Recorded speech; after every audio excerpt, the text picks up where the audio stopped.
Welcome to all. मैं अंजलि आप सबका फिर से वेलकम करती हूँ एक न्यू सेशन में। आज के सेशन में जहाँ हमने खत्म किया, आज हम उससे आगे बढ़ेंगे।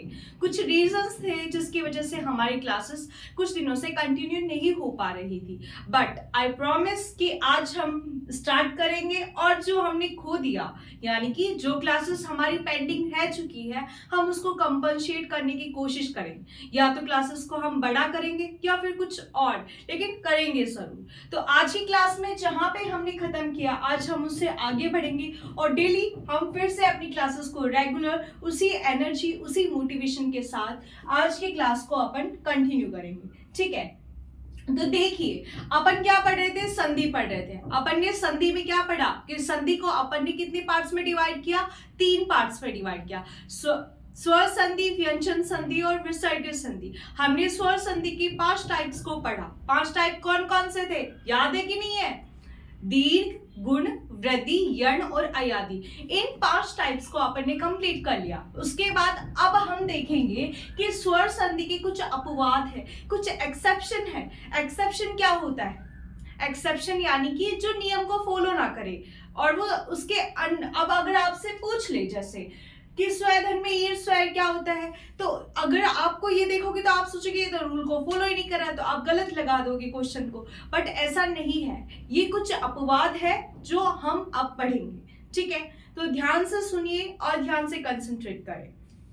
तो देखिए अब अपन पढ़ने जा रहे हैं, स्वर संधि के अपवाद को पढ़ने जा रहे हैं। स्वर संधि के अपवाद क्या है, तो देखिए जैसे फर्स्ट ये कुछ एग्जांपल्स हैं, यही अपवाद है जो इनको क्या करते हैं। अगर अपन स्वर संधि के अपवाद को पढ़ते हैं ना, तो इन 9 अपवाद को पढ़ लेते तो अपन को समझ में आ जाएगा कि अपवाद कौन कौन से हैं। तो अपन सबसे पहले पढ़ेंगे स्वर संधि के अपवाद, कि स्वर संधि के कौन कौन से अपवाद है। तो देखिए फर्स्ट है स्वेधन में ईर मिलकर क्या बनेगा।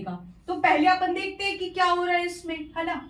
तो देखिए स्व में क्या आ रहा है, अंतिम वर्ण आ रहा है ए, और ईर में क्या आ रहा है ई, प्रथम वर्ण क्या आ रहा है ई आ रहा है। अपन ने गुण स्वर संधि पढ़ा था कि जब ए ई या ई से मिलता है तो क्या बनता है, ए बनता है। तो बनना क्या चाहिए था, स्वर बनना चाहिए था, लेकिन ये बनता क्या है, स्वर बनता है।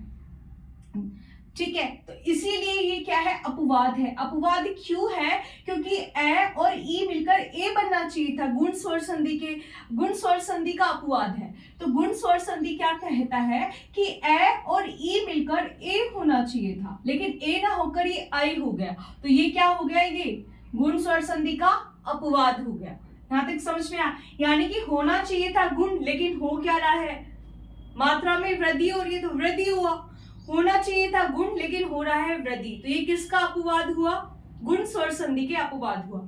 नेक्स्ट देखिए स्वेधन में ईरिणी, ये भी सेम ऐसे ही है। अंतिम वर्ण ए, और ए जब ई से मिलता है तो क्या बनना चाहिए था, ए बनना चाहिए था, राइट। लेकिन बनता क्या है, स्वेरिणी, यानी कि इसमें मात्रा में वृद्धि, स्वेरिणी नहीं होता, ये स्वेरिणी हो जाता है। क्योंकि यहाँ पे होना चाहिए था कौन सा, वही गुण होना चाहिए था, लेकिन हो कौन सा गया, वृद्धि। तो ये भी किसका अपवाद हुआ, गुण स्वर संधि का अपवाद में आ गया। ठीक है, नेक्स्ट देखिए स्वर का मतलब जो होता है ना, वो अपनी इच्छा जो होती है उसको अपन क्या बोलते हैं, स्वर बोलते हैं। स्वरिणी यानी कि स्वरिणी जो यूज किया जाता है वो जनरली किया जाता है किसी लड़की के संदर्भ में यूज किया जाता है, कि लड़की अपनी इच्छा के अकॉर्डिंग काम करती है, वो स्वरिणी कहलाएगी। ठीक है, तो स्वरिणी लड़की के संदर्भ में, स्वर का यानी कि अपनी इच्छा। ठीक है, अब देखिए प्रय धन में ऊड, प्रय में क्या आ रहा है, प्रय में क्या आ रहा है, ए आ रहा है। ए जब ऊ से मिलेगा तो क्या बनना चाहिए था, ओ बनना चाहिए था, लेकिन ओ ना बनकर ये क्या बन जाता है, वृद्धि का औ बन जाता है। वृद्धि का ए जब ऊ से मिलेगा तो ओ बनना चाहिए था गुण स्वर संधि के अकॉर्डिंग, लेकिन ए जब ऊ से मिलेगा तो औ बनेगा, यानी कि क्या हो जाएगी, वृद्धि हो जाएगी। तो ये क्या हो जाएगा, प्रौढ़। प्रौढ़ यानी कि होता है बूढ़ा या जवान आदमी। ठीक है, अगर यहाँ पे प्रौढ़ा हो जाता तो बूढ़ी या जवान औरत। ठीक है, समझ में आ रहा है? देखिए प्रयधन में उहु, प्रय में क्या आ रहा है, ए आ रहा है। उ जब प्रय इस उ से मिलेगा तो बनना क्या चाहिए था, गुण स्वर संधि के अकॉर्डिंग ओ बनना चाहिए था, है ना। राइट, ओ बनना चाहिए था, लेकिन ओ ना बनकर ये क्या बन जाता है, वृद्धि बन जाती है, अवप्रोह हो जाता है। ठीक है, तो ये किसका अपवाद हो जाएगा, ये हो जाएगा गुण स्वर संधि का अपवाद हो जाएगा। होना चाहिए था गुण, लेकिन हो कौन सी रही है, वृद्धि हो रही है, तो ये किसका अपवाद हुआ, गुण स्वर संधि के अपवाद में आया। ठीक है, अब देखिए अक्षधन में उहीनी, अक्षधन में, अक्ष में क्या आ रहा है, ए आ रहा है, ए जब उ से मिलेगा तो क्या बनना चाहिए था, ओ बनना चाहिए था, राइट। ए जब उ से मिलेगा तो ओ बनना चाहिए था, लेकिन ओ ना बनकर ये क्या बन जाता है, औ बन जाता है। नहीं सॉरी, ये तो यही रहेगा, लेकिन ए ना, ओ ना बनकर औ बन जाता है। ठीक है, ए जब उ से मिलता है तो गुण स्वर संधि के अकॉर्डिंग क्या बनना चाहिए, ओ बनना चाहिए, लेकिन जब इसको देखते तो ये होता है अक्षोहिणी। यहां तक समझ में आया। दंत धन में ओष्ठ, दंत में क्या आ रहा है, ए आ रहा है। ठीक है, ए जब ओ से मिलेगा तो क्या बनेगा, औ बनेगा। ए जब ओ से मिलेगा तो औ बनेगा, कौन सी है, वृद्धि संधि है। ए जब ओ से मिलेगा तो औ बनना चाहिए था, लेकिन बनता कौन सा है, ये दंतोष्ठ बनता है, यानी कि औ ना बनकर ये सीधा क्या बन जाता है, दंतोष्ठ बन जाता है। यहां तक समझ में आया।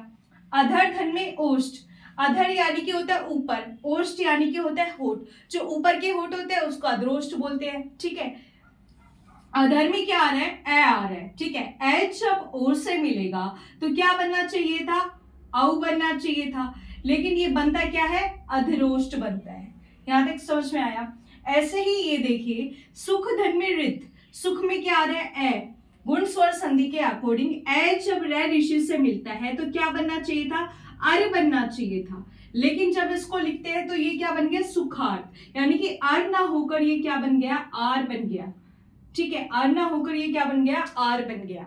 ठीक है, तो यानी कि देखिए सुख में क्या आ रहा है, ए आ रहा है। ठीक है, ए जब रे ऋषि से मिलता है तो क्या बनना चाहिए, गुण स्वर संधि के अकॉर्डिंग आर बनना चाहिए था, लेकिन अर ना बनकर आर बन जाए, इसीलिए ये सुखार्थ हो गया।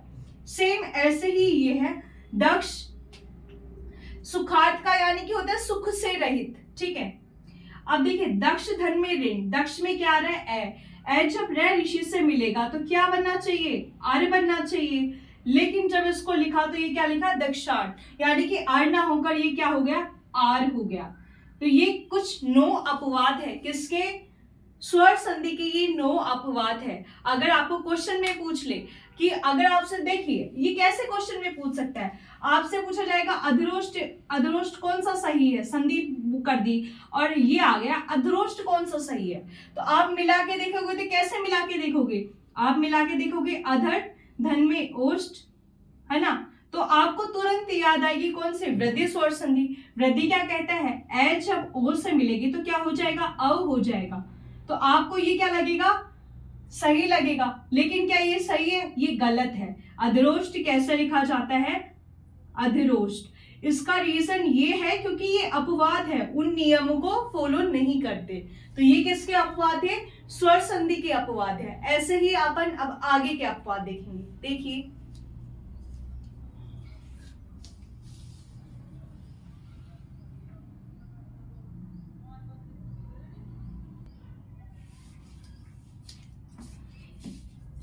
अब देखिए अपन ने क्या पढ़ा, स्वर संधि के अपवाद पढ़े, अब स्वर संधि के अन्य अपवाद में पढ़ेंगे। अन्य अपवाद में अपन क्या पढ़ेंगे कि जैसे ह्रस्वीकरण के अनुसार क्या हो रहा है, गुणादेश के, ऐसे अन्य अन्य अपवाद और हैं जिनको अपन डिटेल में पढ़ेंगे। ठीक है, तो देखिए स्वर संधि के अन्य अपवाद की बात करेंगे तो फर्स्ट जो आता है वो आता है ह्रस्वीकरण के अनुसार, ह्रस्वीकरण के अनुसार देखते हैं।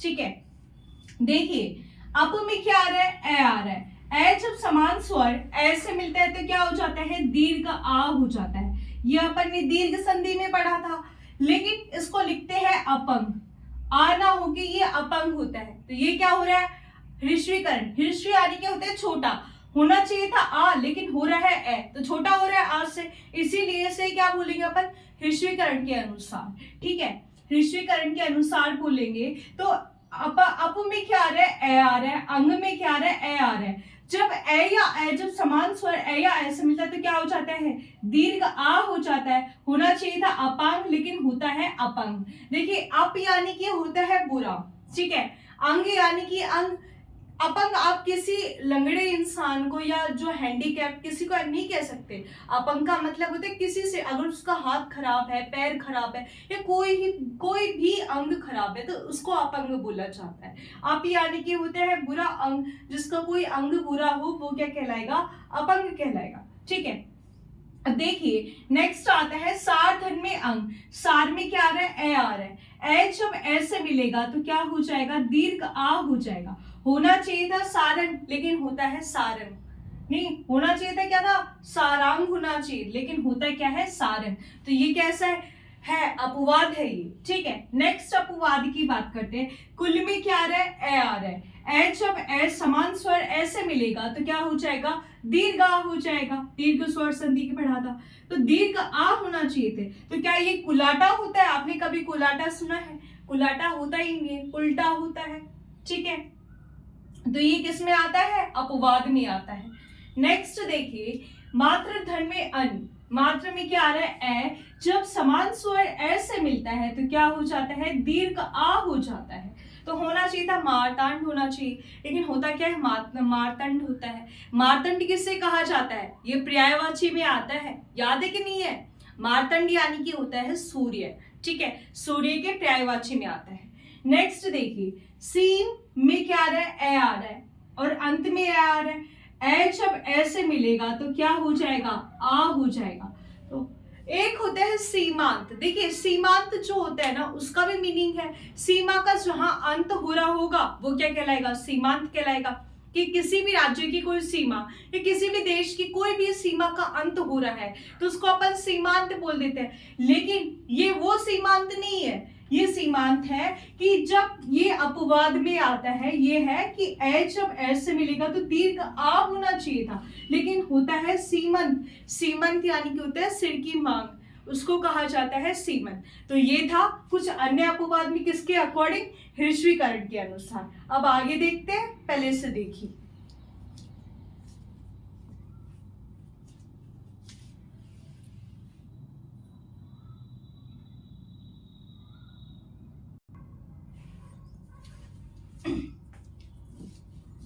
तो देखिए अपन ने किसके अकॉर्डिंग अन्य अपवाद में स्वर संधि के अन्य अपवाद में अपन ने किसे देखा? ह्रस्वीकरण के अनुसार देखा। अब अपन देखते हैं दीर्घीकरण के अनुसार। दीर्घ यानी कि होता है बड़ा। ठीक है, तो कुछ बड़ा हो रहा होगा इसीलिए इसका नाम क्या है? दीर्घीकरण के अनुसार। तो देखिए दीर्घीकरण के अनुसार, तो देखिए उत्तर धन्वी खंड। एक बात बताइए, क्या यहाँ पे उत्तर में तो इसमें तो ए आ रहा है, क्या इसके साथ ए आ रहा है? कि ये जो अपन ने क्या कहा? आ कब होता है? जब ए या आ समान स्वर ए या आ से मिलता है। तो ए तो यहाँ पे है, मतलब प्रथम शब्द के अंतिम वर्ण में ए तो है, क्या दूसरे में है? नहीं है, लेकिन फिर भी क्या हुआ? इसका हमें दीर्घ रूप मिला है देखने के लिए। ठीक है, दीर्घ रूप देखने के लिए मिला है। उत्तर धन्वी खंड मिला आपस में, तो ये हो गया उत्तराखंड हो गया। ठीक है, यहाँ पे उत्तर प्रथम शब्द में तो अंतिम वर्ण ए है, लेकिन दूसरे शब्द के अंतिम वर्ण में क्या अंतिम शब्द ए है? प्रथम शब्द ए है? तो नहीं है, लेकिन फिर भी हमें क्या मिला है? इसका दीर्घ रूप मिला है। ठीक है, नेक्स्ट देखिए मार धन में मारी। मार ए में खत्म हो रहा है, बाद में ए नहीं है, लेकिन फिर भी क्या बना? ये मारा मारी, इसका दीर्घ रूप देखने के लिए मिला है। ऐसे ही मूसलधन में मारने के बाद और मारना, मारा मारी। ठीक है, मूसलधन में धार, ए पे खत्म हो रहा है, धा से मिला तो ये हो जाएगा मूसलाधार। आपने सुना है मूसलाधार बारिश आ रही है, यानी कि बहुत तेज बारिश आ रही है, तो उसको अपन मूसलाधार कहते हैं। नेक्स्ट देखिए विश्व धन में मित्र। विश्व में क्या आ रहा है? ए आ रहा है। ठीक है, और दूसरे शब्द में क्या ए आ रहा है? नहीं आ रहा, लेकिन फिर भी ये क्या हो रहा है? इसका हमें दीर्घ रूप देखने के लिए मिल रहा है। दीर्घ रूप देखने के लिए मिल रहा है, इसीलिए तो इसका नाम क्या है? दीर्घीकरण के अनुसार। ठीक है, धड़ धड़, धड़ में ए आ रहा है, इसमें ए है? नहीं है, लेकिन फिर भी क्या आ रहा है? इसका दीर्घ रूप मिल रहा है। ऐसे ही देखिए प्रतिधन में हार। प्रतिधन में हार, तो ये क्या हो जाएगा? इसका दीर्घ बड़ा रूप मिला है, इसीलिए इसको क्या बोला है अपन ने? दीर्घीकरण के अनुसार। तो नेक्स्ट आता है अपवाद में। पहले अपन ने क्या देखा? ह्रस्वीकरण के अनुसार देखा, अन्य अपवाद की बात की। फिर अपन ने किसके अकॉर्डिंग देखा? दीर्घीकरण के अनुसार देखा। अब अपन नेक्स्ट देखेंगे, पहले इसे देखिए।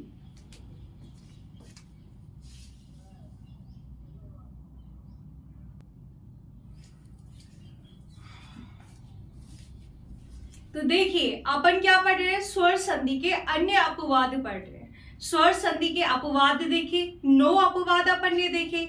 उसके बाद आता है स्वर संधि के अन्य अपवाद। अन्य अपवाद में पहला क्या पढ़ा, ह्रस्वीकरण के अनुसार। दूसरा क्या पढ़ा, दीर्घीकरण के अनुसार। और अब जो हम पढ़ेंगे वो है गुणादेश के अनुसार। तो गुणादेश के अकॉर्डिंग क्या है, तो देखिए प्रयधन में एषण क्या होता है, प्रेषण। एक बात बताइए कि प्रय में क्या आ रहा है, ए आ रहा है। ए जब ए से मिलेगा तो वृद्धि स्वर संधि के अकॉर्डिंग क्या हो जाना चाहिए था, आई हो जाना चाहिए था। लेकिन हो क्या जा रहा है, ए हो रहा है। यानी कि हो क्या रहा है, इसका गुणादेश हो रहा है। गुणादेश यानी कि गुण हो रहा है। होना चाहिए था वृद्धि, लेकिन हो क्या रहा है, गुण हो रहा है। इसीलिए इसे क्या बोला गया है, गुणादेश के अनुसार। सेम ऐसे ही ये है देखो प्रयधन में एषण प्रेषण, ठीक है। प्रेषण यानी कि होता है भेजना, ठीक है। नेक्स्ट देखिए प्रयधन में एषक। देखो प्रय में क्या आ रहा है, ए आ रहा है। एषक में ए आ रहा है। ए जब ए से मिलेगा तो ए बनेगा वृद्धि स्वर संधि के अकॉर्डिंग। लेकिन बनता क्या है, ए ही बनता है। प्रेषक, प्रेषक यानी कि होता है भेजने वाला, ठीक है। प्रयधन में एषति, प्रयधन में एषति। प्रय में क्या आ रहा है, ए आ रहा है। ए जब ए से मिलेगा तो वृद्धि स्वर संधि के अकॉर्डिंग क्या हो जाएगा, ए हो जाना चाहिए था। लेकिन होता क्या है, गुणादेश हो जाता है। प्रेषति, प्रेषति यानी कि प्राप्त करने वाला। प्रेषण यानी कि भेजना, प्रेषक यानी कि भेजने वाला। प्रेषति यानी कि होता है प्राप्त करने वाला, ठीक है। नेक्स्ट देखिए सुख धन में ओदन। सुख धन में ओदन की बात करते हैं। सुख किसे कहा जाता है, तोते को कहा जाता है। ओदन यानी कि प्रिय भोजन। तोते का प्रिय भोजन क्या है, मिर्च मत कह देना, अनार है, ठीक है। मिर्च तो मजबूरी होती है, मिर्च कौन खाना पसंद करेगा, तोता भी तो जीव ही है, वो कोई मिर्च खाना पसंद करेगा। तोते का जो प्रिय भोजन होता है वो होता है अनार। तो शुकोदन मीन्स क्या होता है, अनार होता है। सुख में क्या आ रहा है, ए आ रहा है। ए जब ओ से मिलेगा तो वृद्धि स्वर संधि के अकॉर्डिंग क्या हो जाना चाहिए था, औ हो जाना चाहिए था। लेकिन इसका गुणादेश हो जाता है, ये हो जाता है सुकोदन हो जाता है। ऐसे ही नेक्स्ट आते हैं मिष्ट धन में ओदन। मिष्ट में क्या आ रहा है, ए आ रहा है। ए जब ओ से मिलेगा तो वृद्धि स्वर संधि के अकॉर्डिंग ये क्या हो जाना चाहिए था, अव हो जाना चाहिए था। लेकिन अव ना होकर ये क्या हो गया, गुणादेश हो गया। गुणादेश हो रहा है इसीलिए तो इसका नाम क्या है, गुणादेश के अनुसार। तो मिष्टोदन यानी कि होता है मीठी जो खाने की चीजें होती है वो मिष्टोदन आ जाती है। तो ठीक है, तो ये सारे थे अपवाद। तो आज की क्लास में अपन ने अपवाद को देखा, यानी कि स्वर संधि के क्या क्या अपवाद है उन सब की बात की। कल की क्लास में हम स्टार्ट करेंगे क्या, स्वर संधि हमारा कंप्लीट हो गया। आप कल से स्टार्ट करेंगे अपन व्यंजन की बात करेंगे, व्यंजन संधि को पढ़ेंगे। व्यंजन को खत्म करने के बाद अपन विसर्ग पे जाएंगे, देन हमारा संधि कंप्लीट हो जाएगा। ठीक है, तो ये था आज की क्लास में जो अपन ने अपवाद पढ़े।